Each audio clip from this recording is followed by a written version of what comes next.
Alors, bonjour. Donc, ce cours intitulé Antenne et ligne de transmission, donc entre dans le cadre de la formation licence en télécommunication, donc la troisième année, qui va être présenté par le professeur Benatilla Jamal de l'université de Mustafa Ben Boulahid, Batna 2.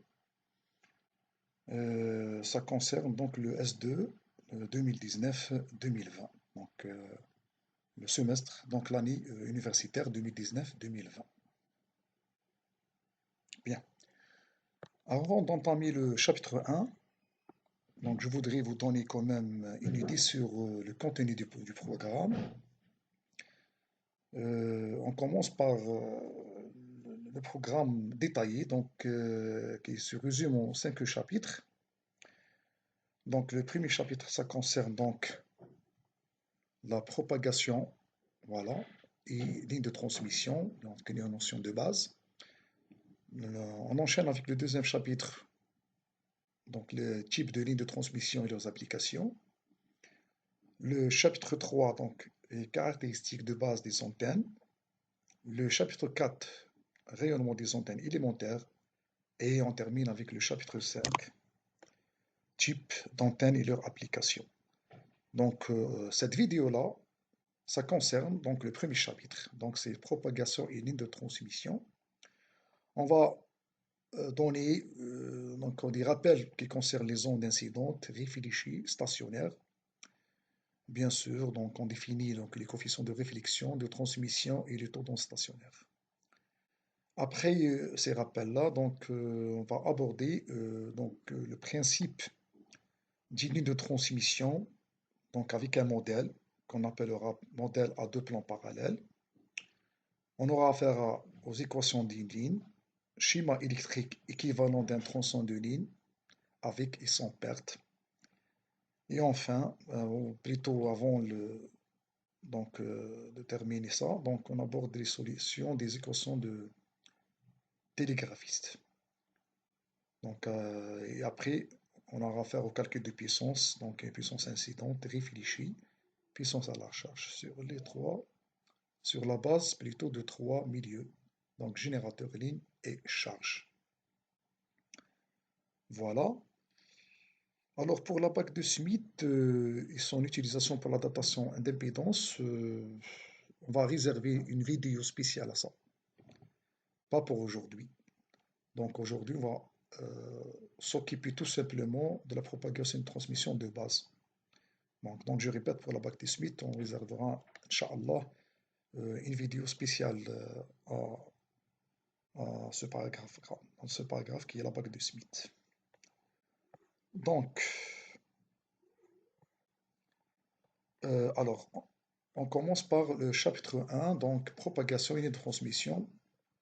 Donc j'informe donc les étudiants que ce cours-là, il est stocké, voilà, et bien, vous pouvez l'avoir dans le site du département d'électronique de Faculté de technologie Université de Batna 2.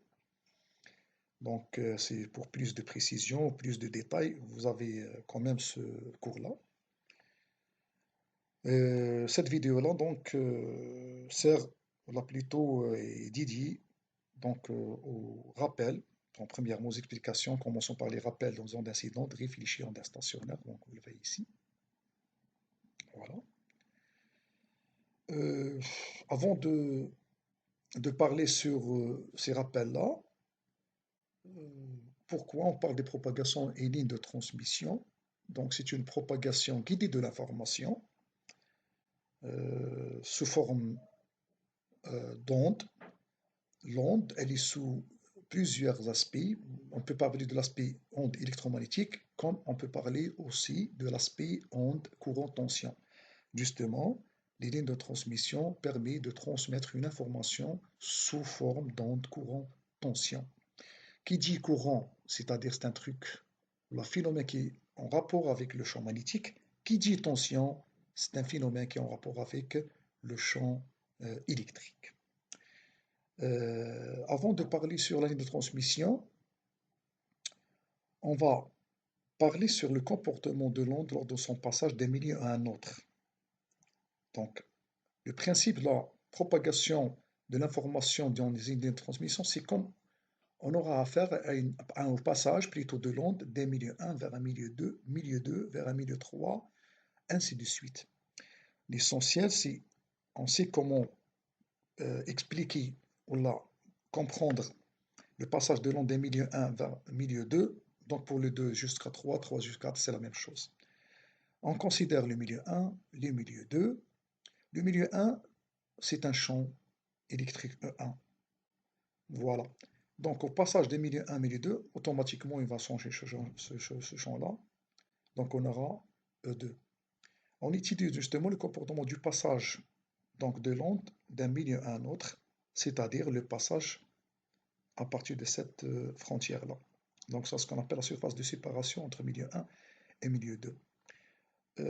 Ça, c'est le phénomène, comment dirais-je, qu'on ne peut pas imaginer avant. On ne sait pas comment exactement les physiciens et les mathématiciens de l'époque, donc le 19e siècle, ils ont pu quand même calculer le passage de l'onde d'un milieu 1-2, un milieu 1 vers un milieu 2, en imaginant que la surface de séparation, ou bien cette droite-là, si vous voulez, on peut l'assimiler, si vous voulez, à un rectangle, hein, A, B, C, D.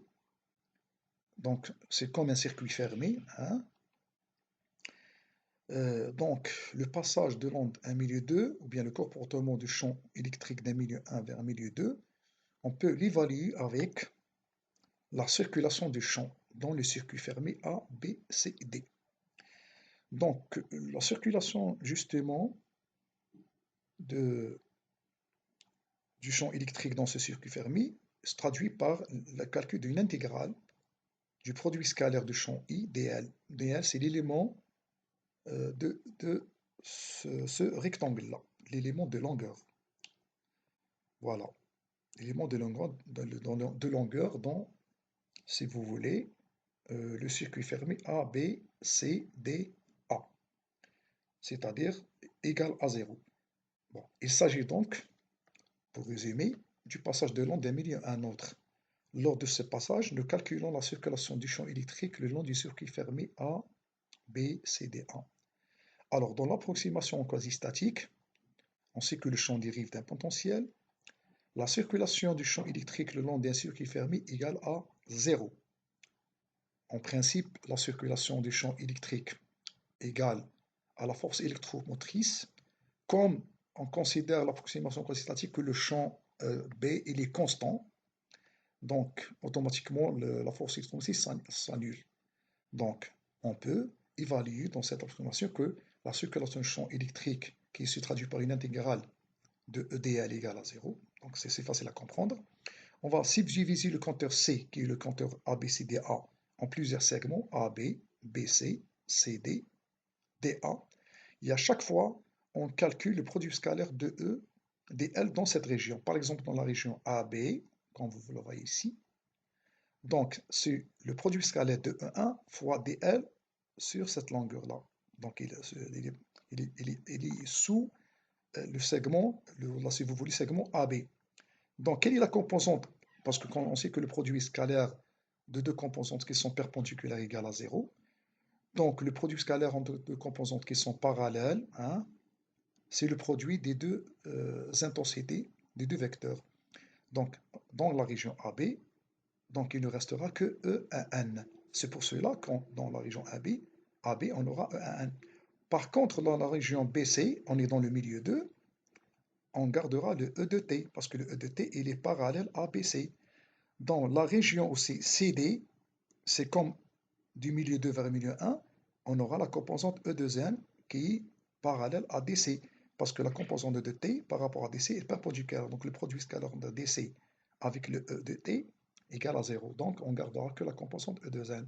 Dans la région DA, donc on va revenir au milieu 1, on gardera la composante E1T égale à 0.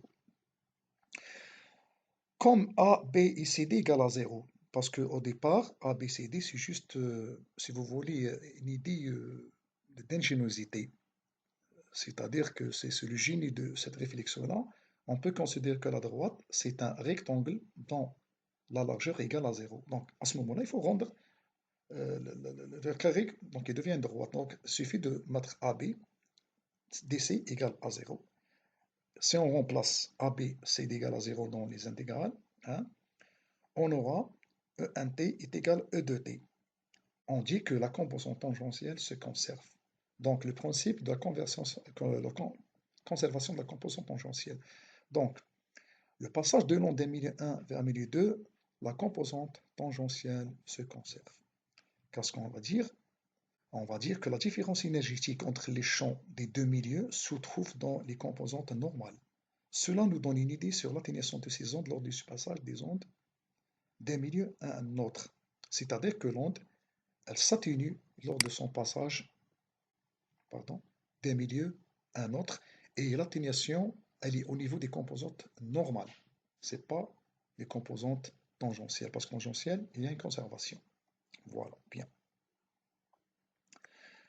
Maintenant, qu'en est-il pour l'onde transversale TEM, transverse électromagnétique, incidente sur la surface de séparation de deux électriques? C'est-à-dire, on considère l'onde transversale tout simplement, il s'agit de deux composantes incidentes perpendiculaires au champ magnétique incident, et le tout se propage dans une direction qui est différente par rapport à la direction donnée par EI et ET. C'est ça la transverse. Donc, qu'est-ce que c'est qu'une onde transversale? C'est une onde dont les composantes du champ électrique ou magnétique se propagent perpendiculairement à la direction de propagation. Ça, c'est la onde transversale. Sur le plan phénomène physique, ça se traduit par des vibrations, par cisaillement.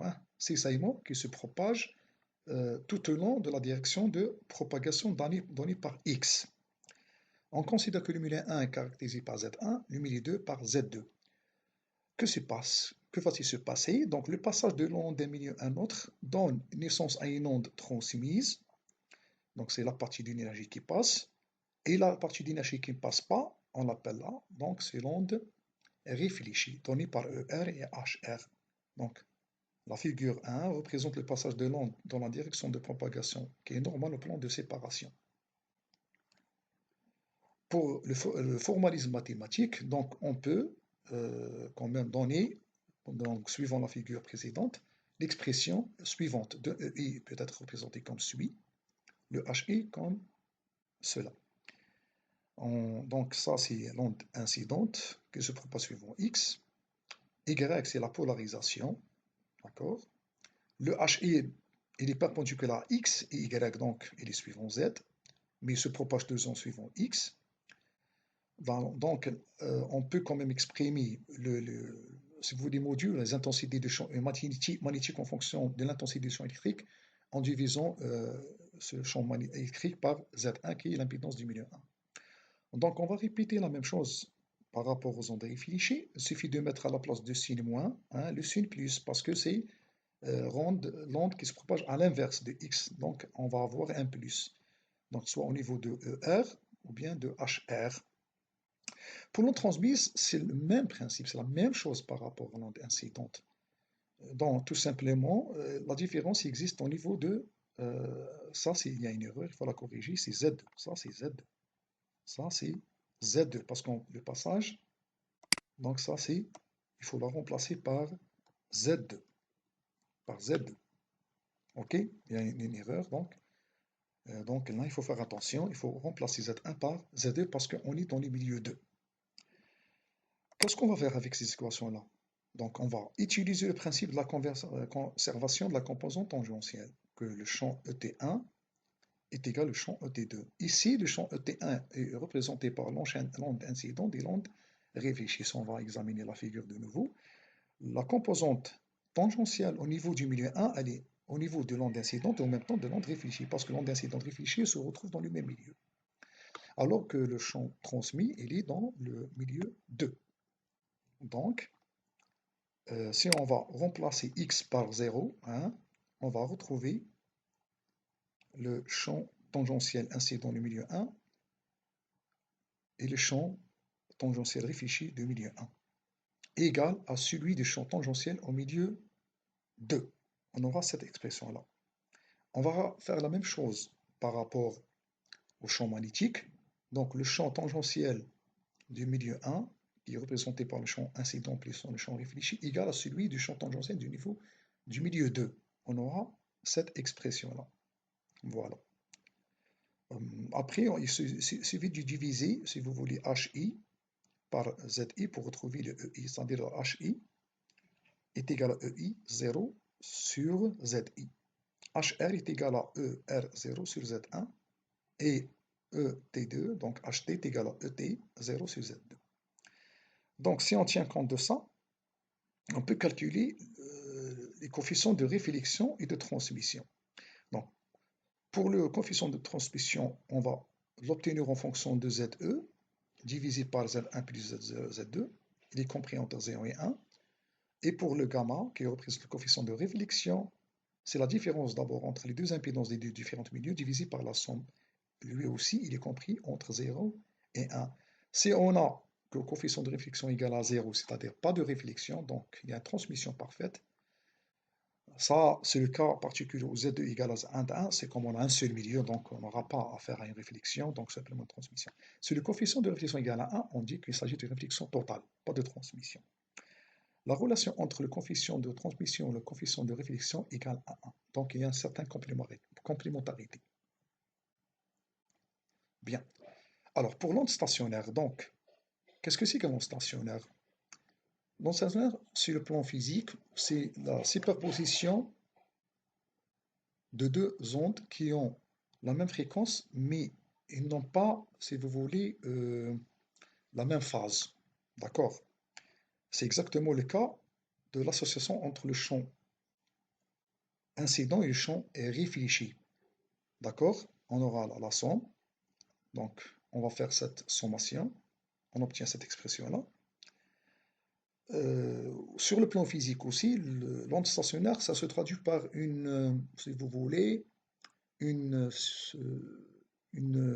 comment dirais-je, si je choisis bien le mot, ça se traduit par une succession, voilà, c'est le mot, d'une onde, d'un maximum et d'un minimum au niveau de la somme.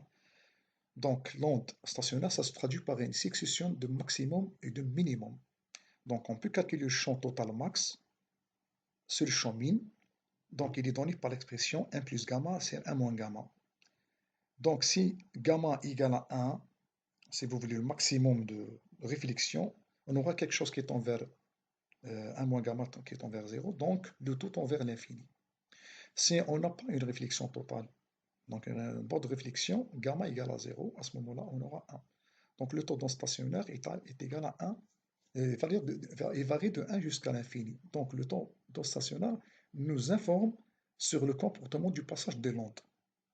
Voilà. Alors, maintenant, on va aborder le paragraphe suivant. Passage de l'onde d'électrique métallique. Donc cette fois, on va considérer que le milieu 2, c'est un milieu conducteur parfait. Donc ça correspond à Z égale à 0. On aura une réflexion totale. Donc l'onde, lorsqu'elle va aborder un milieu conducteur parfait, donc il y aura une réflexion totale. À ce moment-là, le coefficient de réflexion sur le plan valeur ou le plan module égale à 1. Donc l'expression, elle peut correspondre à ça. Tout simplement, il faut mettre le gamma ici, égal à moins 1, tout simplement. Moins 1. Donc, correspond à réflexion totale, moins 1. Moins 1. Donc, on aura cette expression-là. Donc, elle est donnée par 2j. E est 0 sinus bêta x.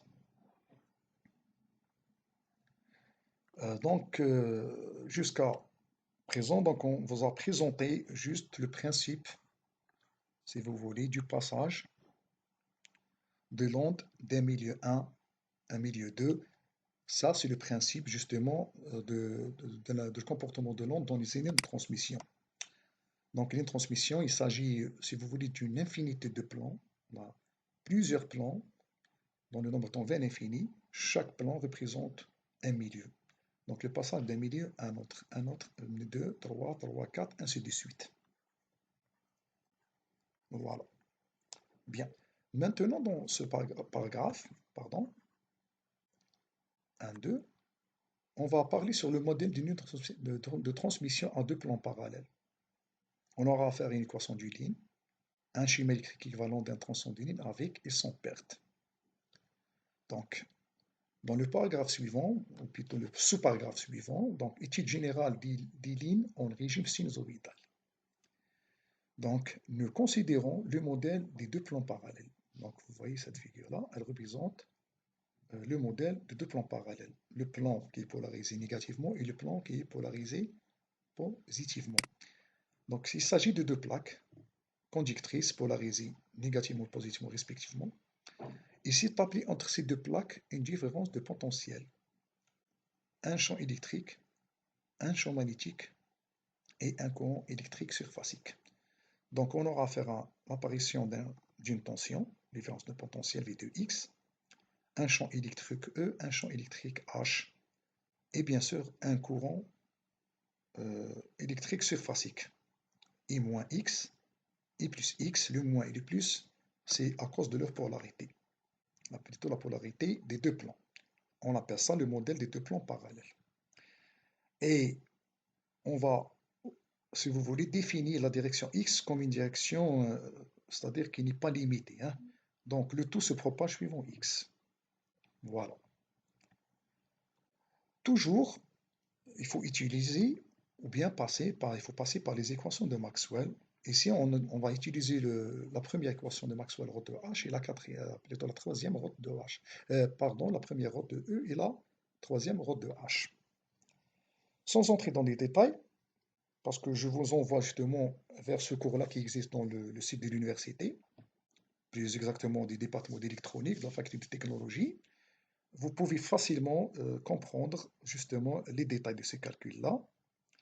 Ce que nous allons retenir dans cette page-là, c'est, si vous voulez, l'apparition de l'inductance. Donc, avec ce calcul-là, vous pouvez facilement comprendre comment on calcule l'inductance qui dépend de la perméabilité et le H et le delta Z et le I. On peut vous expliquer, c'est-à-dire que la perméabilité, elle est là, parce que entre les deux plaques, c'est un milieu électrique caractérisé par permittivité epsilon et la perméabilité mu, ils ne sont pas mentionnés ici.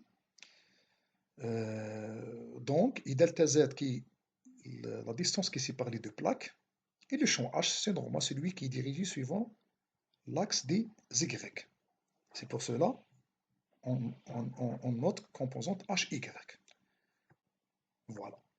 Donc, la dérivée de v de x justement par rapport à x, elle peut être donnée par G oméga L de x, c'est-à-dire la variation de la tension de la différence de potentiel V de x entre les deux plaques, elle dépend de la pulsation angulaire, ou la fréquence angulaire, ou bien la fréquence angulaire oméga, l'inductance et le courant I de x.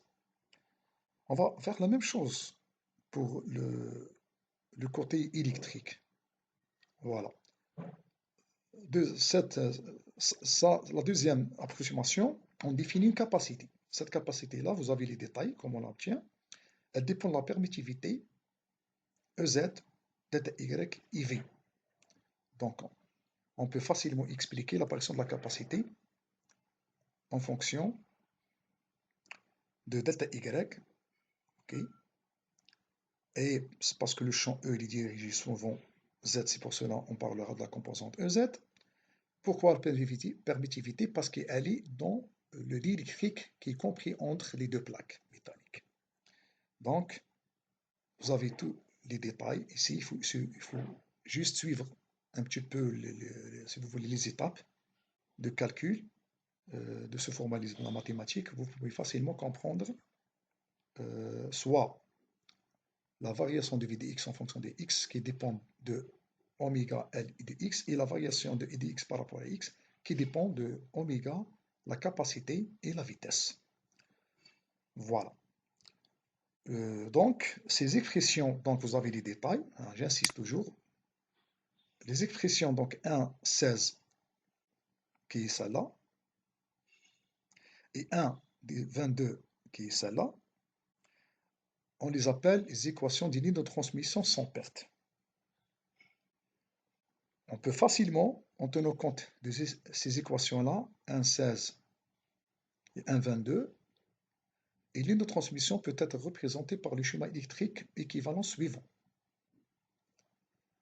Donc ici, vous avez le courant et la tension comme départ, donc comme grandeur d'entrée, la capacité, l'inductance, hein, et la capacité. Ils sont mentionnés dans les deux expressions 1,16 et 1,22.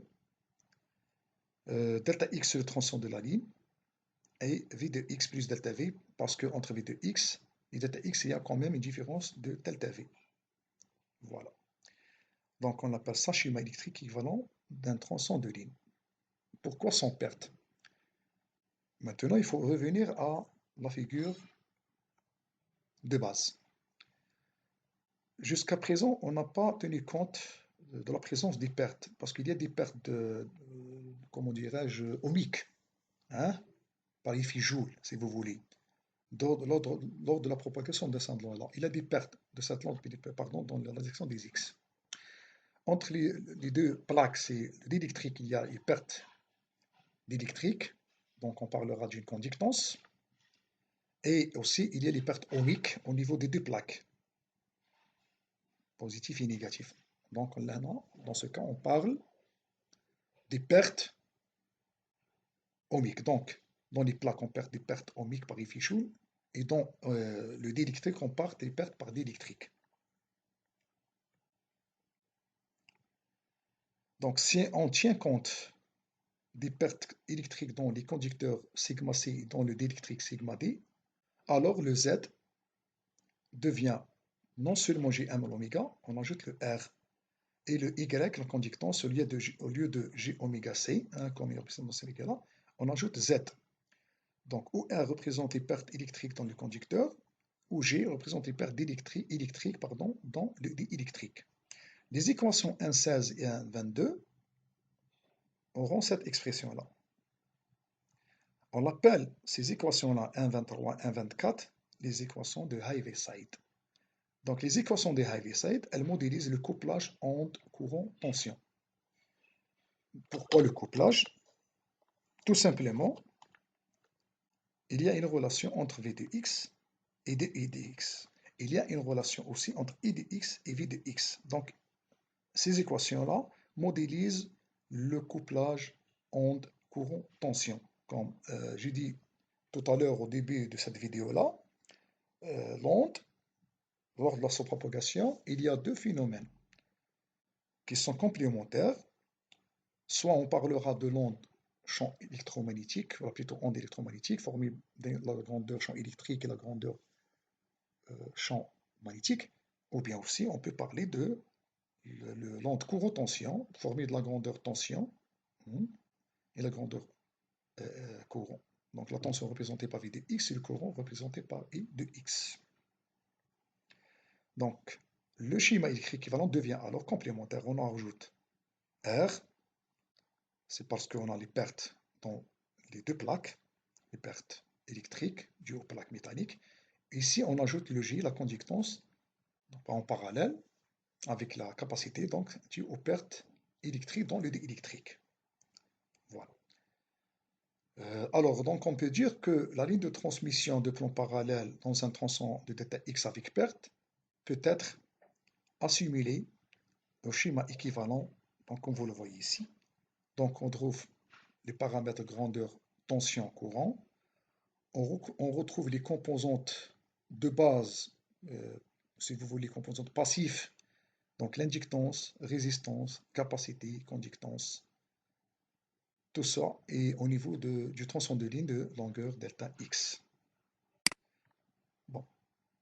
Il y a ce qu'on appelle les équations de télégraphiste, qu'on va aborder dans ce paragraphe. En combinant entre les équations citées tout à l'heure, et ci-dessus, on peut trouver ces équations-là. Donc, c'est une équation différentielle. Cette équation-là, dans la grandeur qu'on cherche à résoudre ou à trouver la solution, c'est v de x. Elle dépend de z et y. Qui dit z, ça englobe l'inductance et la résistance R. Qui dit y, ça englobe la capacité et la conductance. Donc on peut facilement retrouver ça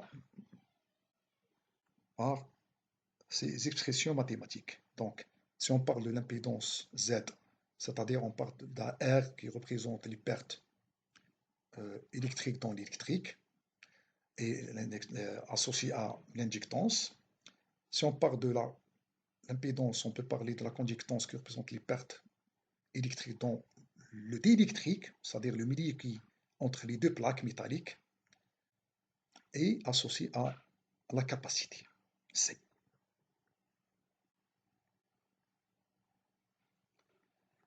Le plus important, ces équations-là, elles permettent de donner plutôt une idée sur la solution de l'onde.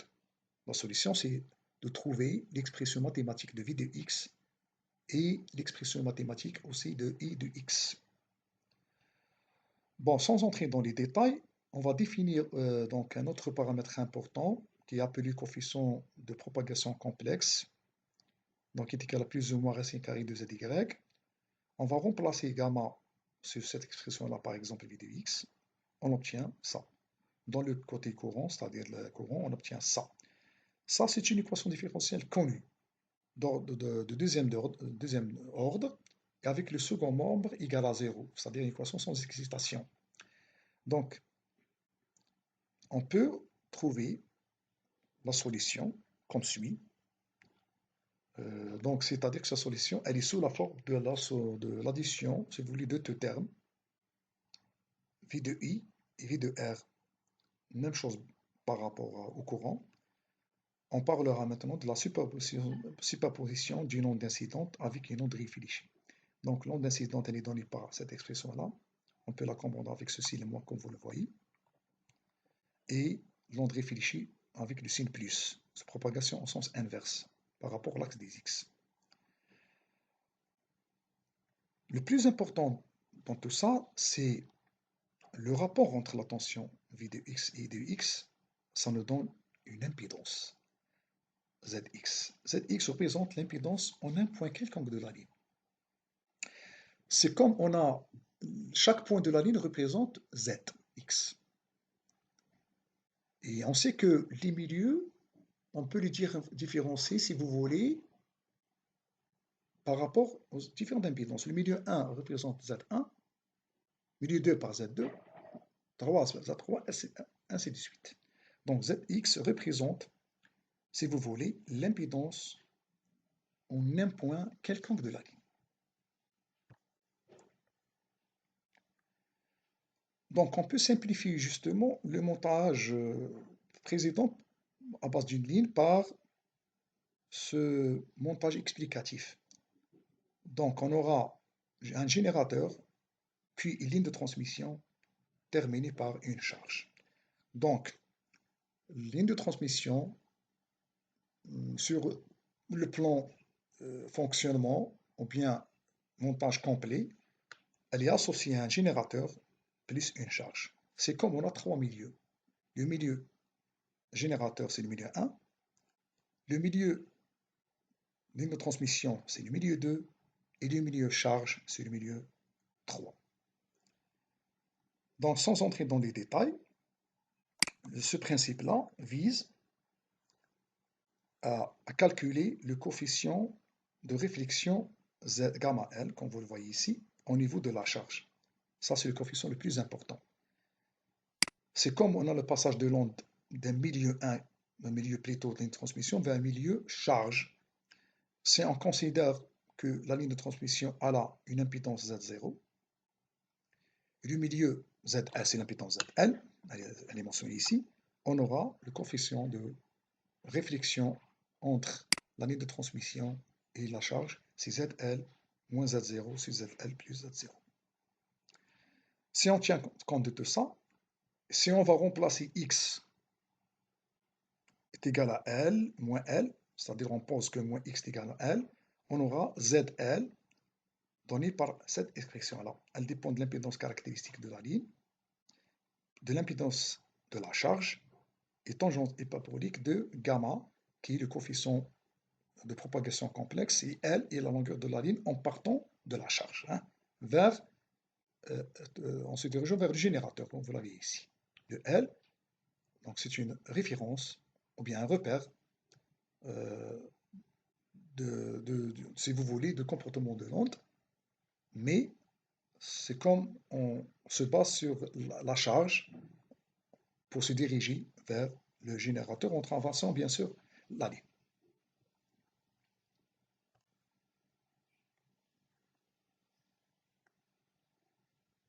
Maintenant, il y a une autre approche. Au lieu de travailler avec les tensions ou bien le courant ou bien les impédances, on va travailler avec la puissance. Parce qu'en fait,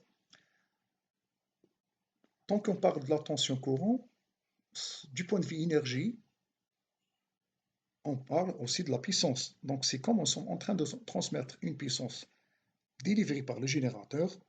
Cette puissance-là va traverser toute la ligne pour arriver à la charge. Donc l'objectif, c'est de transmettre la puissance du générateur vers la charge. Quelle puissance? Il s'agit de la puissance de l'information. C'est-à-dire que la puissance de l'onde magnétique représente quoi? Elle représente l'information à transmettre. Puissance, énergie, elle représente l'information à transmettre du générateur vers la charge, bien sûr en utilisant la ligne de transmission comme support de transmission. Voilà. Le premier cas. On va considérer le premier cas, c'est-à-dire le passage de l'onde du générateur vers la ligne. C'est comme il y a une adaptation. C'est-à-dire qu'on considère que Zg, donc qui est l'impédance du générateur, égale à Zc, qui est l'impédance caractéristique de la ligne. Donc le gamma G égale à 0. Dans ce cas, il s'agit de générateur adapté. Même chose pour le passage de l'onde de la ligne, si vous voulez, vers la charge. On considère que ZL égale à ZC, donc on aura gamma L égale à 0. Là, on parle de la charge adaptée. Dans ce cas, la puissance incidente, qui est la tension incidente au carré divisée par 2ZC, donc au départ de la ligne, est égale à PL, la même chose, par rapport à la tension livrée à la charge. Hein. Parce que de toute façon, ZC est égal à ZL, VI est égal à VL. On parle d'une adaptation parfaite. Générateur adapté, charge adaptée, toute la puissance au niveau du générateur, qui est la même chose au niveau de la puissance incidente à l'entrée de la ligne, elle est totalement transmise à la charge. PI est égal à PL.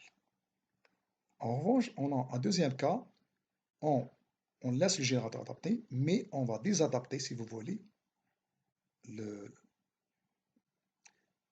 la ligne par rapport à la charge. Donc, ZL différent de ZC, à ce moment-là, gamma L est différent de 0. À ce moment-là, on parle l'onde incidente d'un garde de la même expression, comme tout à l'heure, celle du premier cas. En revanche, on aura affaire à une onde réfléchie, donc une puissance réfléchie.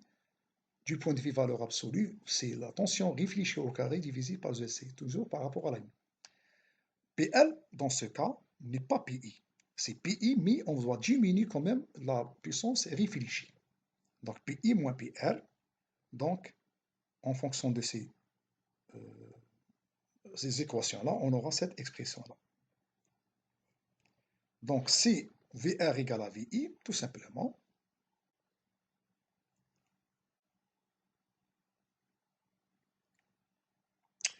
donc si VR est égal à VI, on aura une réflexion totale. Donc il n'y a pas une puissance transmise à la charge.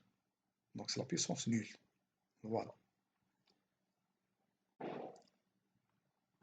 Alors, maintenant, on va étudier les cas particuliers, les charges caractéristiques. On va tenir compte de cette expression-là. Pourquoi on a remplacé le bêta à la place de gamma? Dans ce cas, on parle d'une ligne de transmission sans perte. Donc le gamma, coefficient complexe de propagation, c'est avec perte. Le bêta, la coefficient de propagation réelle, sans perte. Donc ici, on a le générateur, son impédance interne Zg. On a la ligne, son impédance caractéristique Z0. On a ZL, majuscule, c'est l'impédance caractéristique, et plutôt de la charge. C'est l'impédance de la charge tout simplement. ZL, c'est l'emplacement de l'impédance en n'importe quel point de la ligne. Hein. Ce n'est pas la fin, mais on peut retrouver ici, comme ici, comme ici, comme ici, comme ici, ainsi de suite. Essentiel en fonction de L. cas particulier. Donc, ça, si on considère ZL égale à Z0, donc on dit que, si vous voulez, la ligne elle est adaptée. Si on va court-circuiter, c'est-à-dire la fin de la ligne, c'est-à-dire en mettant ZL égale à 0, on peut retrouver Z court-circuit en fonction de L, en remplaçant le ZL ici, ZL égale à 0, ZL égale à 0, on retrouve ZL finalement égale à Z0. Plutôt ZL est égal à cette expression-là. Donc, elle est associée à un coefficient de gamma L égale à moins 1. Si on va ouvrir la fin de la ligne en mettant ZL qui tend vers l'infini, ou c'est ce qui est ouvert, on va retrouver cette expression-là, qui correspond à gamma L égale à plus 1. Il suffit juste de remplacer. Donc, j'insiste toujours, vous avez toutes les formules, toutes les expressions qui vous permettent, en quelque sorte, de retrouver, si vous voulez, toutes ces valeurs-là. Il y a une caractéristique importante de ces cas particuliers, c'est en fonction de ZL en court-circuit et ZL en circuit ouvert, en faisant le produit, on va obtenir Z0, elle est égale à la racine carrée de Z court-circuit que multiplie Z circuit ouvert. C'est-à-dire, le côté pratique de la chose, ça c'est une information très importante si on veut mesurer l'impédance caractéristique de la ligne. Il suffit de faire la racine carrée du produit de Z petit l, hein, lorsque la charge elle est court-circuitée, que multiplie Z petit l lorsque la charge elle est en circuit ouvert. Je pense qu'on est arrivé pratiquement à la fin. Il y a deux autres caractéristiques.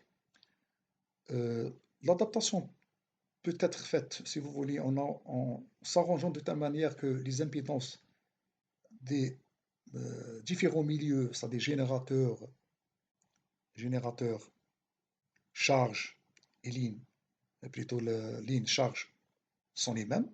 Donc l'onde a se propage sans atténuation, donc toute la puissance du générateur elle est transmise à la charge. Soit on peut laisser les impédances telles qu'elles sont, du point de vue valeur, mais en ajoutant des tronçons de ligne. Ça, on peut faire une adaptation en ajoutant une ligne cardante, donc en ajoutant une ligne cardante entre la charge et la ligne principale. On peut faire une adaptation par une ligne demi-onde en ajoutant une ligne demi-onde, lambda 2, entre la charge et la ligne principale pour que la puissance au niveau du générateur elle est totalement transmise à la puissance au niveau de la charge. Alors, je pense qu'on est arrivé à la fin de ce cours-là, donné par vidéo. Ce que je souhaiterais que les étudiants qui vont écouter cette vidéo-là, s'ils ont des questions, euh, donc ils ont quand même mon email personnel, donc quand on m'envoyer ces questions-là pour que je puisse leur répondre, pas de problème, ça ne me dérange pas, ça fait avec plaisir. Et je pense que cette vidéo elle est la première. Donc vous allez la retrouver, si vous voulez, par un lien. Donc vous pouvez facilement joindre cette vidéo-là. Et donc en vous souhaitant bonne chance pour la suite. Voilà, donc je vous remercie et barakallahu fikum. Ya'tikum as-saha. Salam alaikum.